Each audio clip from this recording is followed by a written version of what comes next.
The sun hung lazily in the Montana sky, casting long shadows across the dusty main street of Silver Creek, as Madeline Zimmer clutched her shawl tightly around her shoulders, trying to conceal the gentle swell of her 5-month pregnant belly.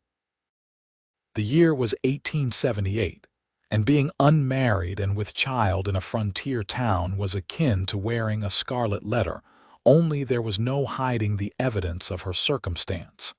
Tonight was the spring social at the town hall, an event Madeline had been both dreading and looking forward to. After months of isolation in her small cabin on the outskirts of town, she craved human connection, music, and perhaps a moment of normalcy before her life changed forever.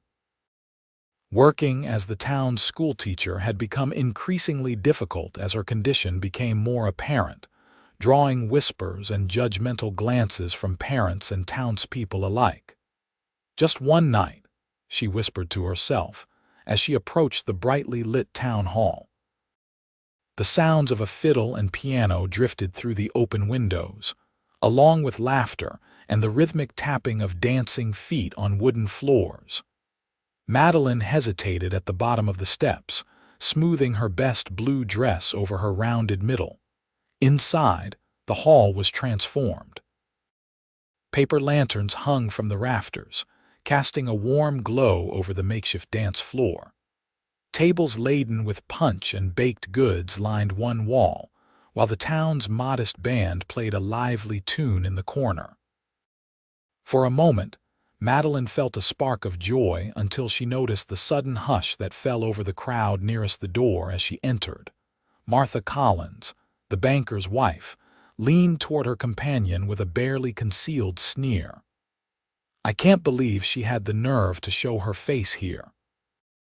Madeline's cheeks burned, but she lifted her chin and moved toward an empty chair along the wall. She had as much right to be here as anyone, she told herself, even as the whispers followed her across the room. Sheriff Thomas approached her with an uncomfortable expression. "Miss Zimmer, perhaps it would be best if I what, Sheriff?" Madeline's voice was quiet but steady. "If I hide away until this child is born, if I pretend I don't exist so the good people of Silver Creek don't have to face the reality of my situation." The sheriff shifted uncomfortably. "There are children present, Miss Zimmer. And what will my presence teach them? That mistakes have consequences. That life isn't always neat and tidy." Madeline felt her voice rising and forced herself to calm down. "I am still the same woman who teaches their children to read and write. Nothing has changed except your perception of me." A new song began, a waltz, and couples started forming on the dance floor. Madeline watched with a mixture of longing and resignation. No one would ask her to dance tonight or perhaps ever again. "Excuse me, miss." Madeline looked up to find a tall stranger standing before her. His weathered face spoke of days spent under the harsh sun, but his eyes were a startling blue against his tanned skin. He wasn't from town. She would have remembered him. His dark hair was slightly too long, brushing the collar of his surprisingly clean shirt. A cowboy, based on his attire, though he'd clearly made an effort to clean up for the social. "I couldn't help but notice you sitting here all alone," he said, extending his hand. "Would you care to dance?" Madeline stared at his outstretched hand. "I don't think that would be wise, sir. I'm not exactly the most popular dance partner in the room at the moment." He followed her gaze to her midsection and smiled not with pity or judgment but with genuine warmth. "All the more reason for you to enjoy the music. I'm Luke Lawrence, by the way, Madeline Zimmer. And in case you haven't been informed by the town gossips, I'm the schoolteacher who found herself in a family way without the benefit of a husband." Luke's smile didn't falter. "Well, Miss Zimmer, I reckon that's between you and God, and neither of you invited me into that conversation. All I know is there's a perfectly good waltz playing, and it seems a shame to waste it." Before Madeline could protest further, Luke gently took her hand and led her to the dance floor. The music seemed to falter for a moment as couples turned to stare, but Luke appeared not to notice as he placed one hand respectfully at her waist and held her other hand in his.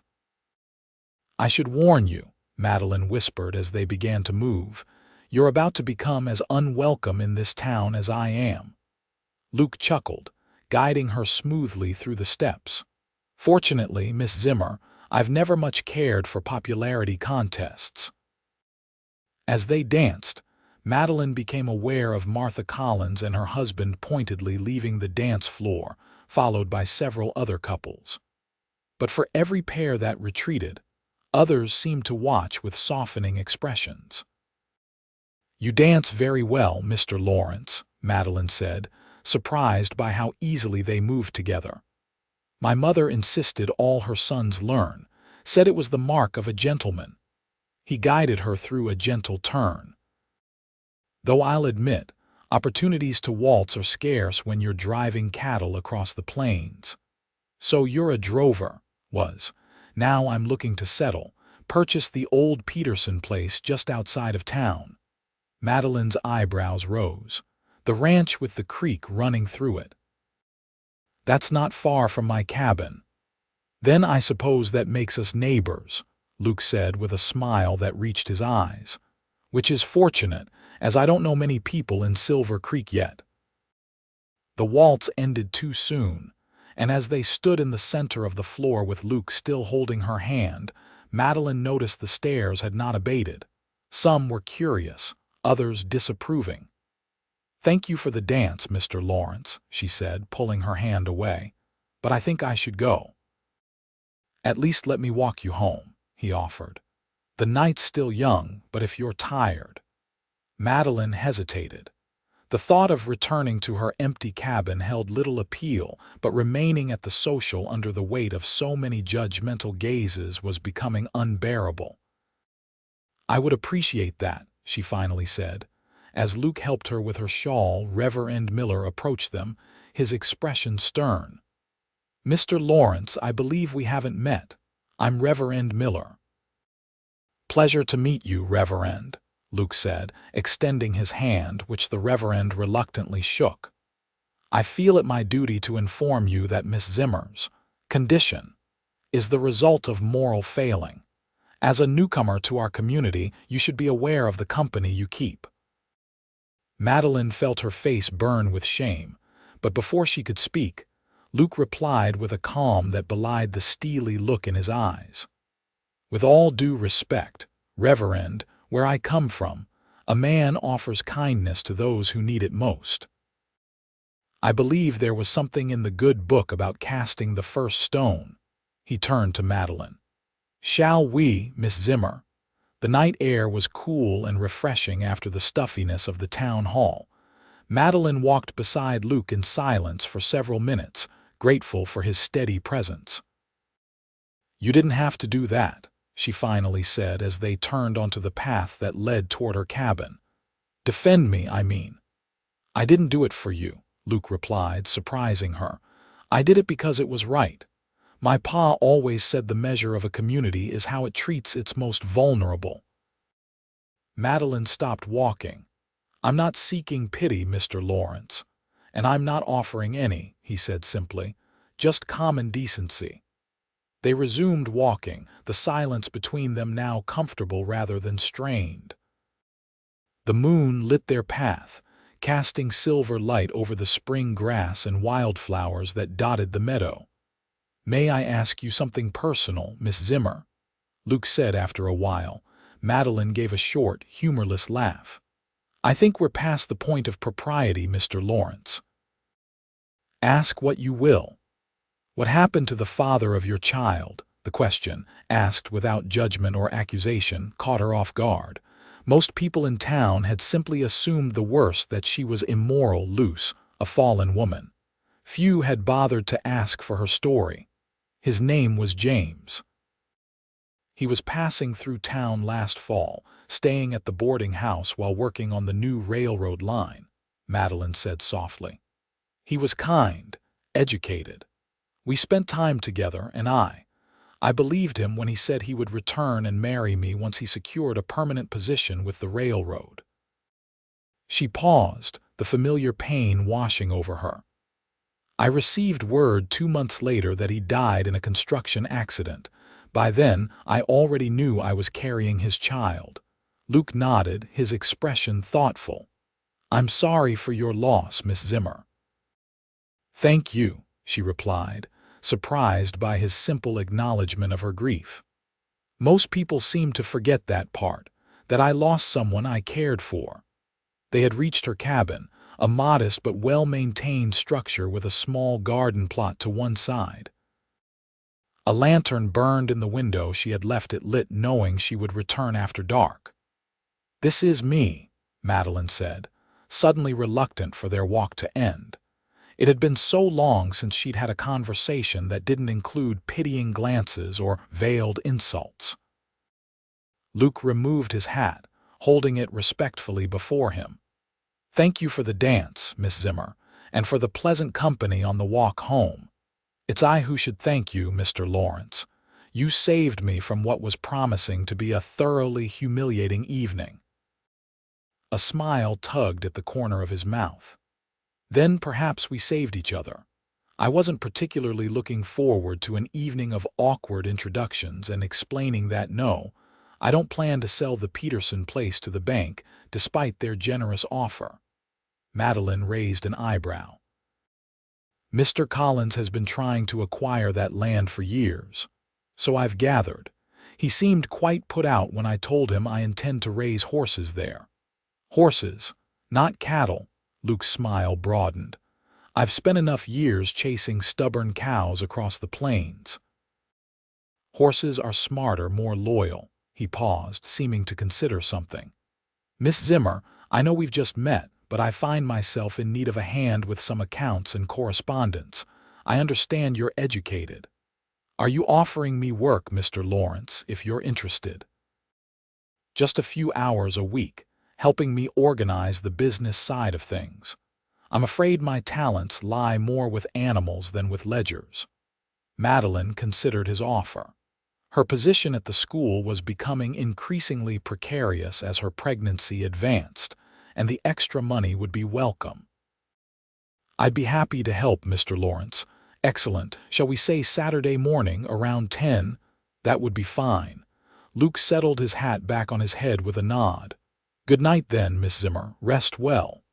"Good night, Mr. Lawrence, and thank you again for the dance." As Madeline watched him walk away, she felt a curious lightness she hadn't experienced in months.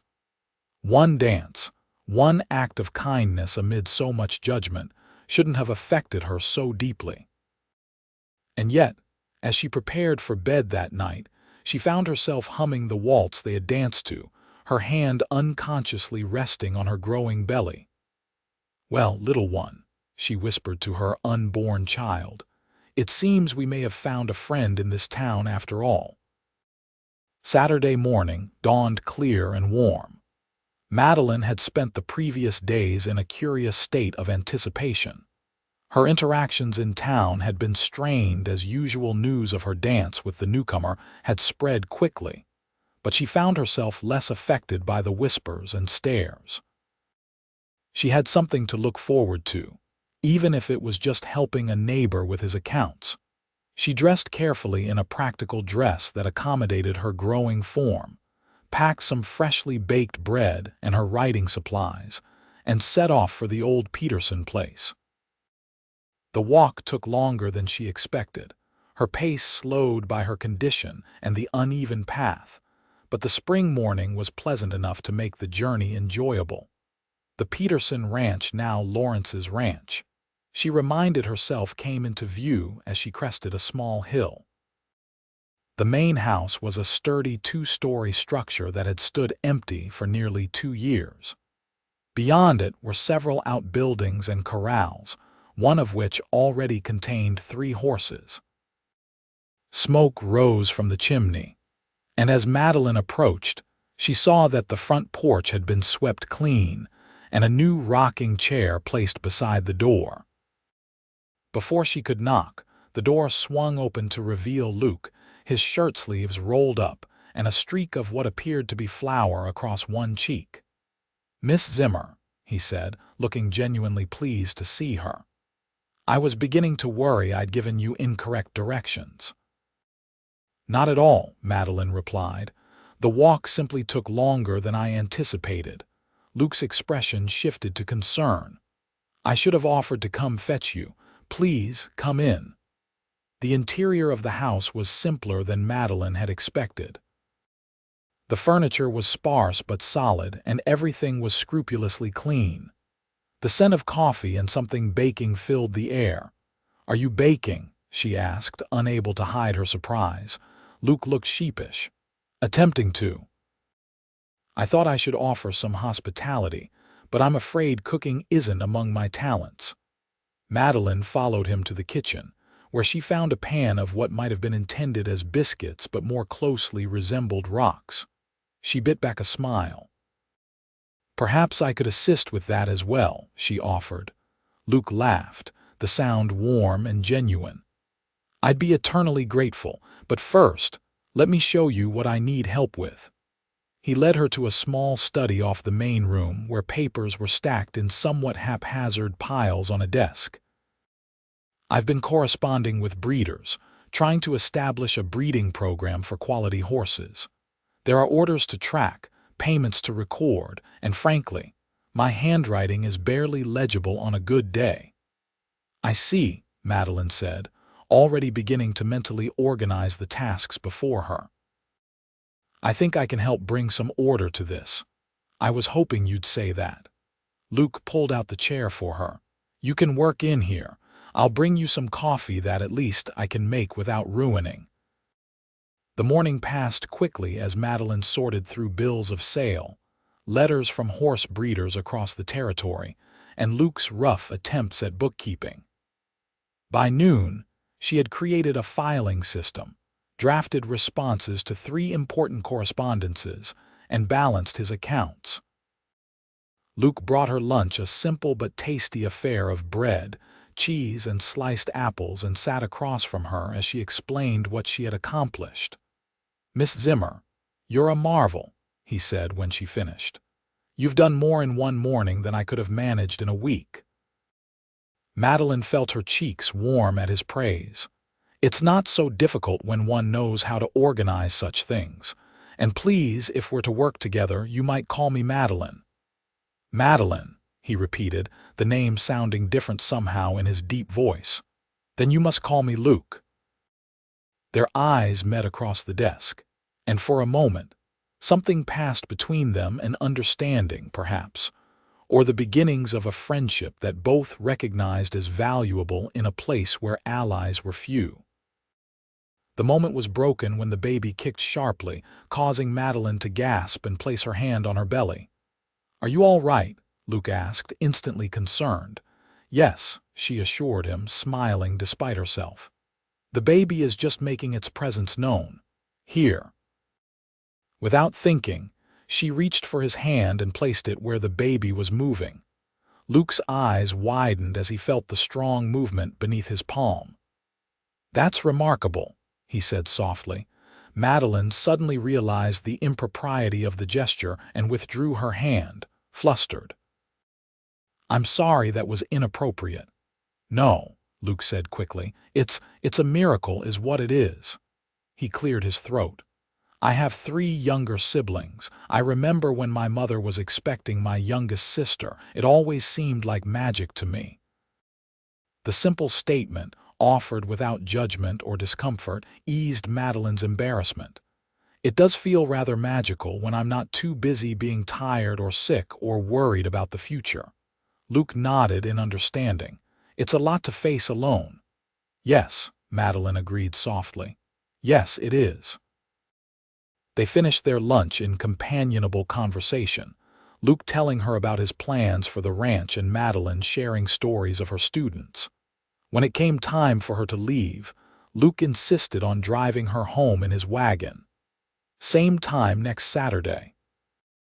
he asked as they pulled up to her cabin.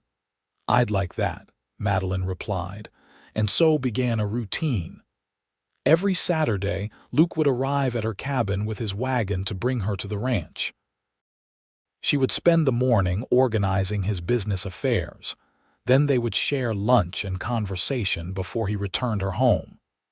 Occasionally, they would stop in town for supplies, and though the stares and whispers continued, Madeline found them easier to bear with Luke at her side. As spring turned to summer, Madeline's condition became more pronounced, and her position at the school more tenuous. The school board, led by Reverend Miller and Mr. Collins, called a meeting in late June. "Your contract specifies moral conduct befitting an educator of children," Reverend Miller said, his tone severe as they sat around the table in the schoolhouse. "Your condition makes it clear you have violated those terms." "My personal life has not affected my ability to teach," Madeline argued, struggling to maintain her composure. "My students' examination results were the highest they've been in 3 years. "That's not the point, Miss Zimmer," Mr. Collins interjected. "You are setting an example for impressionable young minds. What are they to think when their teacher is, in your condition, without a husband?" "Perhaps they might learn compassion," came a voice from the doorway. Luke stood there, hat in hand, his expression calm but determined. "And perhaps they might learn that a person's worth isn't determined by one mistake or circumstance." "Mr. Lawrence," Reverend Miller said stiffly, "this is a private meeting." "A meeting about a valued member of this community," Luke countered, stepping into the room. "One who has devoted herself to educating your children with skill and dedication." "This isn't your concern," Mr. Collins said dismissively. "I beg to differ." Luke moved to stand beside Madeline's chair. "Miss Zimmer has been assisting me with my business affairs. I can attest to her character, intelligence, and work ethic. The children of this town would be poorly served by losing her as their teacher." Madeline looked up at him in surprise and gratitude. Mrs. Peterson, the elderly widow whose late husband had owned Luke's ranch, spoke up from her place on the board. "I for one think we should consider the children's education above all. If Miss Zimmer's students are thriving, perhaps we should reconsider." A debate ensued, with Luke contributing passionate defenses of Madeline's character whenever the conversation turned particularly harsh. In the end, a compromise was reached. Madeline would finish the term, which ended in 3 weeks, but her contract would not be renewed for the fall. As they left the schoolhouse together, Madeline found herself fighting tears. "You didn't have to do that," she said, echoing her words from the night of the dance. "I'm beginning to think that's your way of saying thank you," Luke replied with a gentle smile. He helped her into his wagon before climbing up beside her. "And yes, I did have to do it. It wasn't right what they were saying about you, but they won. I'm still losing my position. You have 3 more weeks to prepare your students, and after that—" Luke hesitated. "I've been thinking. The work you've been doing for me, it's been invaluable. I'd like to offer you a permanent position as my business manager. The pay would be better than what you receive as a teacher, and you could work from your cabin if you prefer, once the baby comes." Madeline stared at him, stunned by the offer. "You don't need to create a position out of pity, Luke." "It's not pity," he said firmly. "It's practical. You have skills I need, and I have money I'm happy to pay for those skills. And frankly, without your help these past weeks, I'd still be buried under a mountain of paperwork instead of focusing on my horses." Madeline considered his offer. The prospect of steady employment after the baby's arrival would solve her most pressing concern. "I'll think about it," she promised. The following weeks passed in a blur of activity. Madeline poured her heart into her final days of teaching, determined that her students would remember her for her dedication rather than the scandal of her pregnancy. Luke continued to collect her each Saturday. and their working relationship deepened into a friendship that sustained her through the increasingly difficult days. By the time the school term ended in mid-July, Madeline was nearly 8 months pregnant and exhausted. The summer heat was oppressive, making even simple tasks a challenge. She had accepted Luke's offer of employment, grateful for the income and the occupation that would keep her mind engaged. One particularly hot afternoon, Luke arrived at her cabin unannounced, carrying a large bundle. "What's this?" Madeline asked, wiping perspiration from her brow as she let him in. "A cradle," Luke said, carefully setting the bundle down and unwrapping it to reveal a beautifully crafted wooden cradle. "I made it. Thought you might need one." Madeline ran her fingers over the smooth wood, noting the careful details, the gentle curve of the rockers, the decorative carvings along the sides. "It's beautiful," she whispered. "But Luke, you've already done so much." "I wanted to," he said simply. "My father was a carpenter before he took up ranching. He taught me a thing or two." "Thank you," Madeline said, looking up at him with genuine gratitude. "It's perfect." Luke stayed to help her position the cradle near her bed, then insisted on completing several small repairs around the cabin that she had been unable to manage. As he worked, Madeline found herself watching him, the careful precision of his movements, the quiet competence with which he approached each task. "Why are you doing all this?" she finally asked as he fixed the loose step on her porch. Luke paused, considering his answer. "When I first came to Silver Creek, I was looking for a place to belong, somewhere to put down roots after years of drifting." He looked up at her, his blue eyes serious. "What I found was a town full of people too quick to judge and too slow to help, except for you." "Me?" Madeline was puzzled. "But you helped me. You welcomed me without questions or judgment. You've worked alongside me, shared meals with me, listened to my plans and dreams." Luke stood, brushing dust from his hands. "In a town where I'm still the newcomer, you made me feel like I belonged." The simple honesty of his words touched Madeline deeply. "I feel the same," she admitted. "These past months, when most people in town could barely look me in the eye, you treated me like a person of value." "Because you are," Luke said softly. There was a moment of charged silence between them, broken when Madeline gasped, pressing a hand to her side. "The baby?" Luke asked, immediately concerned. "Just kicking very hard," she assured him, though the discomfort was evident on her face. "Doctor Henderson says everything is progressing normally." Luke nodded, but his expression remained worried. "Is there someone who will stay with you when the time comes?" Madeline hesitated. She had been avoiding thinking about the actual birth. "Mrs. Wilson from the boarding house has offered to come when I send word. And Dr. Henderson, of course." "That's good," Luke said, though he didn't look entirely satisfied. "If you need anything day or night, you send word to me. Promise?" "I promise," Madeline said, touched by his concern. The days grew hotter as July turned to August.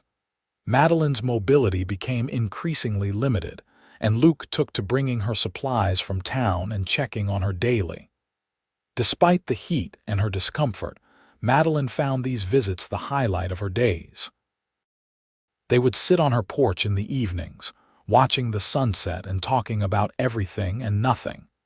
It was during one such evening, as they shared a simple meal of cold chicken and fresh bread, that Luke broached a subject they had carefully avoided. "Have you thought about names?" he asked, nodding toward her prominent belly. Madeline smiled, resting her hand where the baby was moving. "Elizabeth for a girl after my mother for a boy." She hesitated. "I'm not certain, not James," Luke asked carefully. Madeline shook her head. "I've been thinking about that. James and I barely knew each other when all is said and done. A few weeks of courtship, promises that might never have been kept even if he had lived." She sighed. "I think this child deserves their own identity, not one tied to a man who never knew of their existence. Luke nodded thoughtfully. That seems wise. What about William? Madeline suggested. It was my father's name. William, Luke repeated. It's a good, strong name. They lapsed into comfortable silence, watching as the first stars appeared in the darkening sky. Madeline found herself studying Luke's profile, wondering at the twist of fate that had brought him into her life when she needed a friend most desperately. "What made you ask me to dance that night?" she asked suddenly. "You must have noticed how everyone else was avoiding me." Luke turned to look at her, his expression thoughtful. "I saw a woman with courage sitting alone while others enjoyed themselves. It didn't seem right." He smiled slightly. "And selfishly, I wanted to dance with the prettiest woman in the room."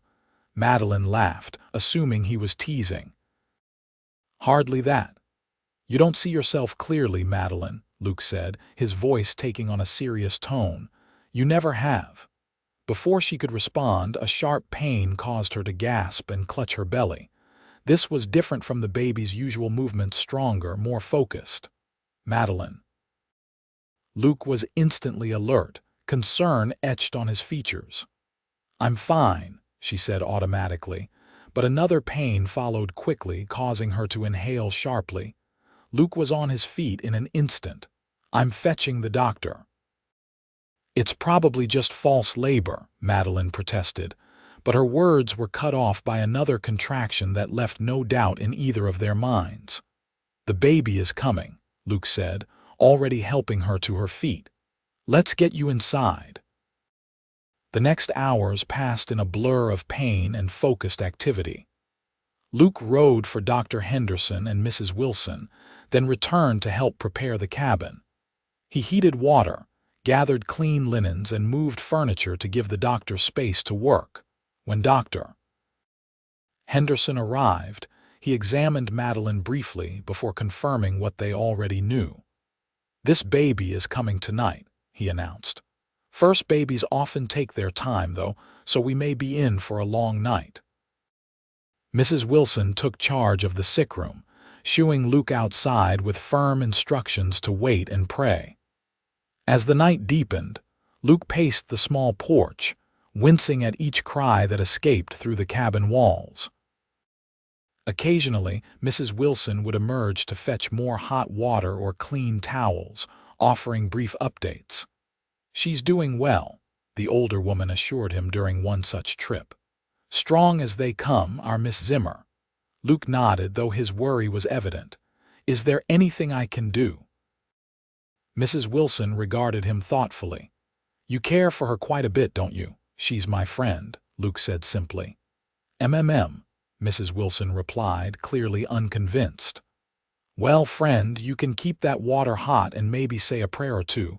First babies take their own sweet time."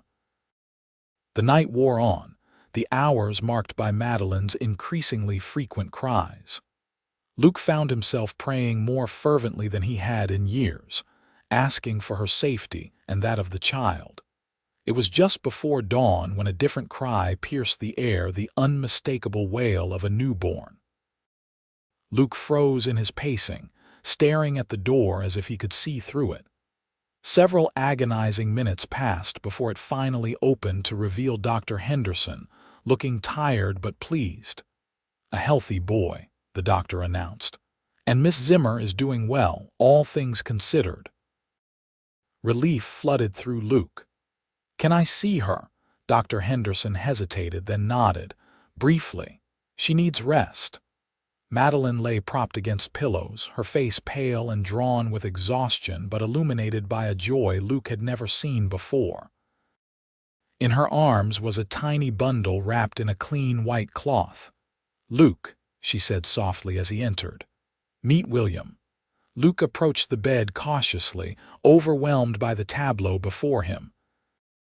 The baby was impossibly small, with a shock of dark hair and a face still red and wrinkled from the ordeal of birth. "He's perfect," Luke whispered, genuinely awed. "Would you like to hold him?" Madeline asked.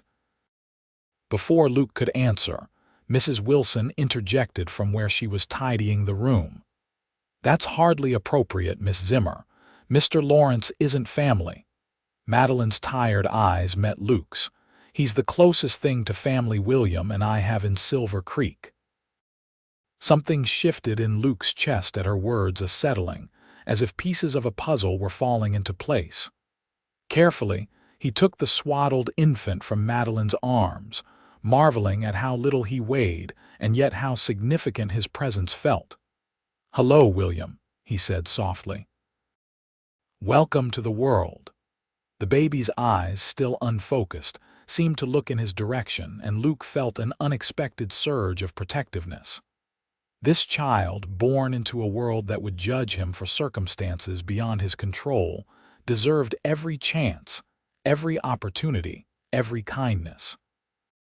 "He has your eyes," Luke said, returning the baby to Madeline's waiting arms. "It's too early to tell," she replied with a tired smile, "but I hope so." Dr. Henderson cleared his throat. "Miss Zimmer needs rest now, Mr. Lawrence. You can return later." Luke nodded, reluctant to leave but understanding the necessity. "I'll be back this evening," he promised. "Is there anything you need?" "Just rest," Madeline said, her eyelids already drooping. "And thank you, Luke, for everything." As Luke left the cabin, he found himself overwhelmed by the events of the night and the emotions they had stirred in him. The sun was just cresting the eastern hills, bathing the landscape in golden light that seemed appropriate for the arrival of new life. He returned to his ranch, tended to his horses, and tried to focus on the day's work, but his thoughts continually returned to Madeline and little William. By afternoon, he had made a decision that had been forming in his mind for weeks, perhaps even since that first dance. After washing and changing into clean clothes, Luke rode into town, stopping first at the general store to purchase supplies for Madeline and the baby, then continuing to the small jeweler's shop at the end of the main street. Mr. Pierce, the elderly jeweler, looked up in surprise when Luke entered. "Mr. Lawrence, what can I do for you today?" "I need a ring," Luke said simply. "Something simple but beautiful." The old man's eyebrows rose. "A wedding ring, perhaps?" "Yes," Luke confirmed, "if she'll have me." Mr. Pierce smiled knowingly. "Would this be for Miss Zimmer, by any chance?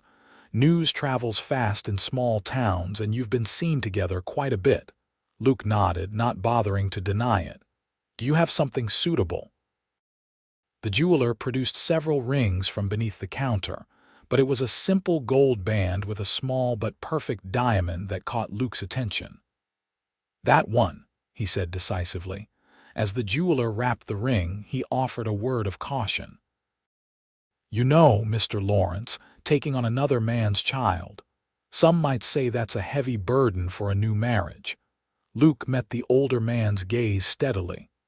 "Some might say a lot of things, Mr. Pierce. I've never much cared for what some might say." The jeweler nodded, a new respect in his eyes. "Fair enough. I wish you luck, then." By the time Luke returned to Madeline's cabin, the sun was beginning to set. Mrs. Wilson answered his knock, looking tired but satisfied with her day's work. "She's awake," the older woman informed him. "And the baby's been fed and changed. I'll be off now, but I'll return in the morning to check on them." Luke thanked her, setting down his purchases as she departed. The cabin was quiet except for the occasional soft sound from the cradle he had built, now occupied by its intended resident. Madeline was sitting up in bed, looking pale but much more rested than when he had left her that morning. Her hair had been brushed and braided, and she wore a clean nightgown with a shawl around her shoulders. "You came back," she said, her smile warming him more than any fire could have. "I said I would." Luke approached the bed, setting a basket of supplies on the nearby table. "I brought some things for you and William. Food, mostly, and some of that tea you like." "Thank you," Madeline said, genuinely touched by his thoughtfulness. "Mrs. Wilson says you stayed all night." Luke nodded, suddenly feeling uncharacteristically nervous. "I was worried about you, both of you." Madeline's expression softened. "You've been so kind, Luke. I don't know how I would have managed these past months without your friendship." "It's been my privilege," he said sincerely, gathering his courage. "Madeline, I've been thinking." A small cry from the cradle interrupted him. Madeline moved to rise, but Luke gently pressed her shoulder. "Let me," he said, crossing to the cradle and carefully lifting the tiny bundle. William's face was scrunched in discontent, but he quieted somewhat as Luke held him, speaking softly. "What's troubling you, little man? Your mama needs her rest." The tenderness with which this strong man held her son brought tears to Madeline's eyes. She watched as Luke paced slowly around the room, rocking William gently until the baby quieted, his tiny hand wrapped around Luke's finger. "You're good with him," Madeline observed. Luke smiled down at the infant. "He makes it easy." He returned to sit on the edge of the bed, still holding William. "Madeline, what I was trying to say before. These past months getting to know you, I've come to care for you deeply." Madeline's breath caught. "Luke, please let me finish," he said gently. "I know this might seem sudden, or perhaps like I'm offering out of some sense of duty or pity, but it's neither of those things." He looked down at William, then back to Madeline, his blue eyes earnest. "I love you, Madeline. I think I started falling in love with you that night at the dance, when you stood your ground despite everyone's judgment. And every day since then, I've found more reasons to admire and care for you." Tears filled Madeline's eyes as Luke continued. "I want to be a father to William.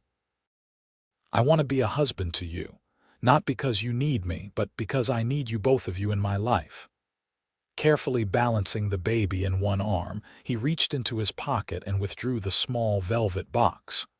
"Madeline Zimmer, would you do me the honor of becoming my wife?" Madeline stared at the ring, then at Luke's hopeful face, then at her son nestled so comfortably in his strong arms. "Are you certain?" she whispered. "Taking on another man's child." "He wouldn't be another man's child," Luke said firmly. "He would be my son in every way that matters." Fresh tears spilled down Madeline's cheeks. "Yes," she said simply. "Yes, Luke, I will marry you." The joy that spread across Luke's face matched the warmth blooming in Madeline's heart. Carefully, he placed the ring on her finger, then leaned forward to kiss her gently. "I love you," she whispered against his lips. "I think I have for some time, but I was afraid to hope." Luke smiled, brushing a tear from her cheek. "No more fear, Madeline. From now on, we face everything together, the three of us." As if understanding the significance of the moment, William made a soft cooing sound, causing both adults to laugh. "I think he approves," Madeline said, smiling down at her son. "Smart boy," Luke replied with a grin. They were married 2 weeks later in a simple ceremony in Madeline's garden. Reverend Miller had initially refused to perform the service, citing concerns about the unusual circumstances. But Mrs. Peterson had intervened, reminding the Reverend rather pointedly about Christian charity and forgiveness. In the end, he relented, though his ceremony was notably brief. What the wedding lacked in pomp and community support, it made up for in sincerity and joy.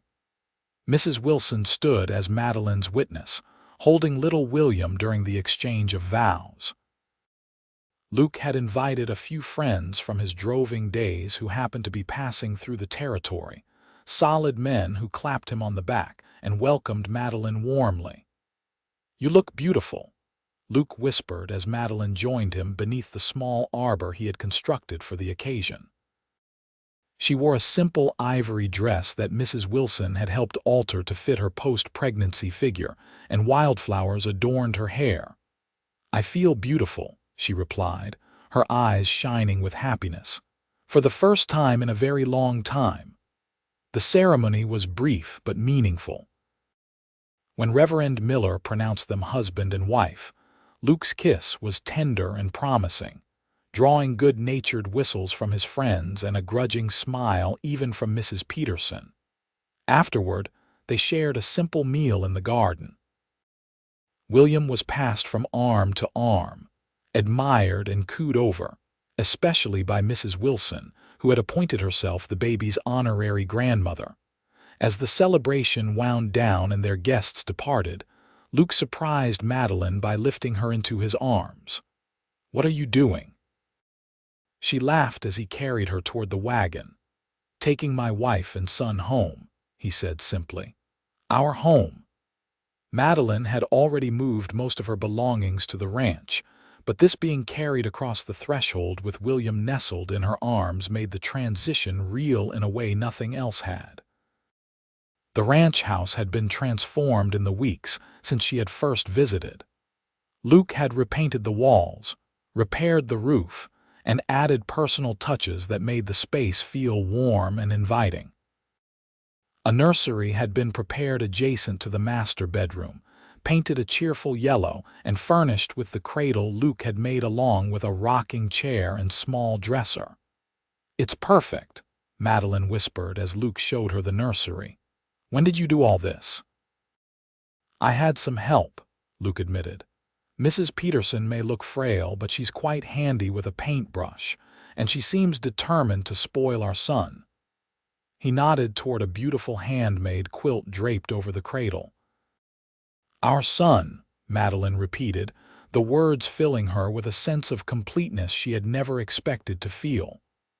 "I like the sound of that." That night, after William had been fed and settled in his cradle, Luke and Madeline stood on the porch of their home, looking out over the ranch that was beginning to take shape under Luke's careful management. Several more horses had been added to the original 3, and Luke had plans for expanding further come spring. "Are you happy?" Luke asked, his arm around Madeline's waist as they watched the stars appear in the darkening sky. Madeline leaned against him, savoring the solid strength of him and the sense of security she felt in his embrace. "Happier than I ever thought possible," she said honestly. "Are you? You've taken on so much." Luke turned her to face him, his hands gentle on her shoulders. "Madeline Lawrence," he said, her new name still sounding wonderfully novel to both of them. "I have gained everything worth having. A wife I adore, a son to raise, a home filled with love. What more could any man want?" The sincerity in his voice banished the last lingering doubts Madeline had harbored. Standing on tiptoe, she kissed him, pouring all her love and gratitude into the gesture. As summer gave way to fall, the Lawrence family settled into a rhythm. Luke worked tirelessly to establish his horse breeding business, while Madeline managed the accounts and correspondence as planned, often working with William sleeping peacefully in a basket beside her desk. In the evenings, they would sit before the fire, talking about their day, making plans for the future, or simply enjoying each other's company while William grew stronger and more alert each day. Word of their marriage had caused the expected stir in Silver Creek. Some, like Mrs. Peterson and Mrs. Wilson, were genuinely happy for them. Others, including Reverend Miller and the Collins family, maintained a cool distance. But as the weeks passed, the novelty of the situation wore off, and the Lawrence family's absence from town events was less remarked upon. It was Luke who eventually suggested they attend the Harvest Festival in October. "William is old enough to travel easily now," he pointed out, "and it might do us all good to spend a day in town." Madeline was hesitant. "Are you sure? People will talk." "People always talk," Luke said dismissively. "But we can't hide away forever. This is our home, and I want our son to grow up knowing he belongs here, regardless of what anyone thinks." The day of the festival dawned clear and crisp, perfect autumn weather. Madeline dressed William in a tiny outfit Mrs. Wilson had sewn for him, marveling at how much he had grown in his 3 months of life. His eyes had settled into the same clear blue as his mother's, and his dark hair had begun to curl slightly at the ends. "He's going to break hearts someday," Luke observed as he watched Madeline prepare their son for the outing. "Like his father," Madeline replied with a smile. Luke laughed. "I've only ever had eyes for one woman, Mrs. Lawrence." They drove into town in their wagon, William secured in a special carrier Luke had designed that attached to the seat between them. The main street of Silver Creek was festooned with autumn decorations. Corn stalks, pumpkins, and colorful leaves adorned the shop fronts and lamp posts. Tables had been set up in the town square, laden with food for the communal meal, and a space had been cleared for dancing. As they arrived, Madeline felt the familiar stares and heard the inevitable whispers, but they seemed less pointed, less malicious than before. Mrs. Peterson spotted them immediately and approached with a warm smile. "There's my favorite little man," she cooed, peering at William. "My, how he's grown! And you, Madeline, you look positively radiant. Marriage clearly agrees with you."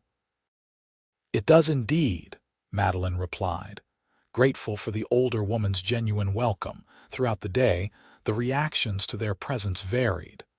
Some people greeted them warmly, admiring William and congratulating them belatedly on their marriage. Others maintained a polite but distant demeanor. A few, including Martha Collins, pointedly avoided them altogether. "It doesn't bother you?" Madeline asked Luke quietly as they observed Martha deliberately crossing to the other side of the square to avoid passing near them. Luke shrugged. "Their loss," he said simply. "They're missing out on knowing a remarkable woman and an exceptional child." The festival included various competitions and activities: pie judging, seed spitting contests for the children, sack races, and horseshoe tossing. Luke entered the latter, winning handily and earning grudging respect from some of the men who had previously been standoffish. As evening approached, the band began to play, and couples moved to the cleared area for dancing. Madeline watched, holding William and remembering the spring social where her life had changed so dramatically. Luke appeared at her side, extending his hand just as he had that night. "May I have this dance, Mrs. Lawrence?" Madeline glanced down at William. "I should stay with the baby." "I'll take him," Mrs. Wilson volunteered, seeming to materialize beside them. "You two young people go enjoy yourselves. It's not every day we celebrate the harvest." With William safely in Mrs. Wilson's experienced arms, Madeline allowed Luke to lead her to the dance floor. The band was playing a waltz, the same tune they had danced to at the spring social. "Did you request this?" Madeline asked as Luke's hand settled at her waist, the touch familiar now but no less thrilling. "I might have," he admitted with a smile. "I thought it fitting, considering how we began." As they moved together in perfect harmony, Madeline was acutely aware of the contrast between this dance and their first. Then, she had been alone, ostracized, her future uncertain. Now she was surrounded by love, with a husband who adored her, a healthy son, and a home filled with warmth and laughter. "Thank you," she said softly, looking up into Luke's beloved face. "For what?" "For asking me to dance that night. For seeing me when everyone else looked away. For loving me and William so completely." Luke's arms tightened around her. "I think I should be thanking you," he replied, "for giving me a family, for making this place a home." As they danced, Madeline noticed that the stares had changed. There was curiosity still, and perhaps a touch of lingering judgment from some. But there was also something new, a grudging respect, even a hint of envy from a few. In the face of town gossip and judgment, they had built something beautiful together, something based on love and choice rather than convention. The waltz ended, but Luke continued to hold her close. "I love you, Madeline Lawrence," he said, loud enough for those nearby to hear. "More each day." "And I love you," she replied, no longer caring who might be watching or listening. "With all my heart." Their second dance was interrupted by William's hungry cries, but neither minded. They thanked Mrs. Wilson and found a quiet spot beneath a large oak tree at the edge of the square to tend to their son's needs. As Madeline nursed William discreetly beneath a light blanket, Luke sat beside her, his arm protectively around her shoulders.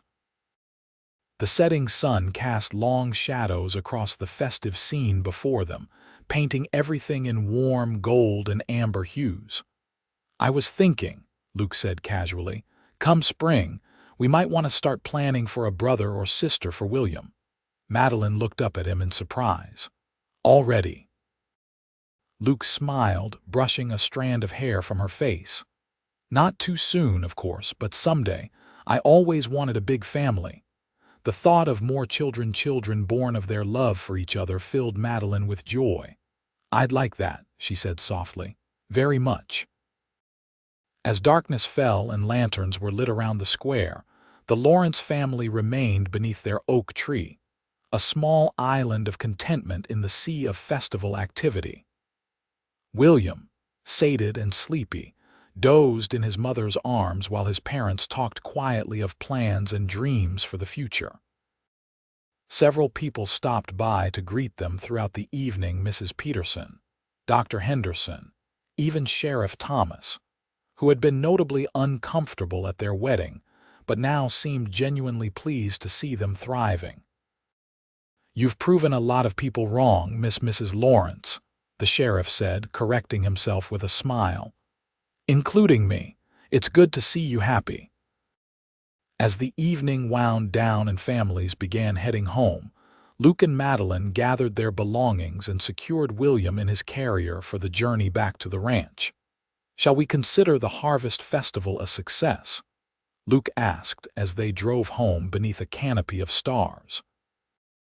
Madeline considered the day the mix of acceptance and lingering judgment, the joy of dancing with her husband, the pride she felt in their small family. "Yes," she decided. "A definite success." "Good," Luke said, reaching over to take her hand. "Because I think Silver Creek should get used to seeing the Lawrence family at town events." Madeline squeezed his hand, grateful beyond words for the man beside her, the man who had offered his hand when she needed it most, who had given her back her dignity, her place in the community, and most importantly, had given her love when she thought herself unworthy of it. As their wagon crested the hill and their ranch came into view, Madeline felt a sense of homecoming that went beyond the physical structure awaiting them. Home was here, beside Luke, with William between them. Home was the life they were building together, one day at a time. "Yes," she agreed, her heart full. "The Lawrence family will be a fixture in Silver Creek for many years to come," and so they were.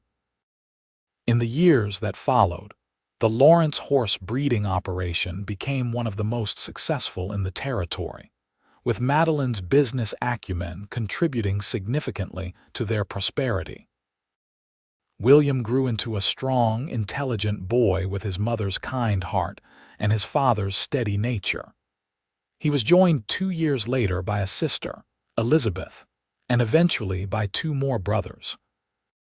The talk that had once followed Madeline through town gradually faded, replaced by respect for the capable woman who managed the Lawrence business affairs while raising 4 children. The very people who had once shunned her now sought her advice on financial matters and education. When the school board approached her about returning to teaching once her youngest started school, Madeline declined politely, explaining that her family's business required her full attention, but she did agree to serve on the board herself, helping to shape the education of Silver Creek's children for years to come. Luke's initial instinct about Madeline had proven true. She was indeed the strongest, most courageous woman he had ever met. And every year, on the anniversary of the spring social where they first danced, he would clear the furniture from their living room, play a waltz on the piano he had purchased for Elizabeth's 8th birthday, and offer his hand to his wife, remembering the night that had changed both their lives forever. "May I have this dance, Mrs. Lawrence?" he would ask, as formal as if they were still strangers, and Madeline would always smile, taking his hand and stepping into his embrace as naturally as breathing. "Always," she would reply. "Always." In a town that had once judged her harshly for a single mistake, Madeline Lawrence found not only acceptance but admiration. In a life that had once seemed destined for loneliness and struggle, she found love, family, and fulfillment. And it had all begun with a simple act of kindness, a hand extended in invitation when everyone else had turned away. William grew up knowing the story of how his parents met, how Luke had asked Madeline to dance when no one else would, how he had seen her worth when others saw only scandal. It taught him compassion and courage, values he carried into his own adulthood. On William's 21st birthday, Luke took him aside after the family celebration. "I have something for you," he said, pressing a small wooden box into his son's hand. Inside was a beautiful pocket watch, inscribed with a simple message. "To William, my son, in every way that matters. With love, Father." William looked up, his blue eyes so like his mother's, bright with emotion. "Thank you," he said, embracing the only father he had ever known. Later that evening, as Luke and Madeline sat on the porch of their home, watching the sunset that had become their daily ritual, Luke took his wife's hand. "You ever regret it?" he asked. "Marrying me, taking a chance on a drifter who barely knew how to run a ranch?" Madeline laughed, the sound as melodious as it had been when they were young. "Never," she said firmly. "Not for a single moment. Even when I nearly burned down the kitchen trying to make you breakfast, or when I lost track of Elizabeth at the county fair, or when Madeline silenced him with a kiss. Not even then," she assured him. "Every day with you has been a gift, Luke Lawrence, even the difficult ones." Luke's arm tightened around her shoulders. "Do you remember what I told you that day at the Harvest Festival? That I loved you more each day. I remember." "It's still true," he said simply. "After all these years, I still find new reasons to love you every day." Madeline leaned her head against his shoulder, contentment washing over her. From the uncertain, frightened young woman rejected at a town dance, to the confident, beloved matriarch of the Lawrence family, her journey had been unexpected but profoundly rewarding. "Dance with me?" Luke asked, rising and extending his hand just as he had that first night. And as always, Madeline placed her hand in his, following his lead into a waltz. Only they could hear the enduring melody of a love that had begun with a simple invitation to dance and had grown into a lifetime of joy, challenges overcome together, and a legacy of love that would endure long after them. In the fading light of the Montana evening, surrounded by the home and family they had built together, they danced.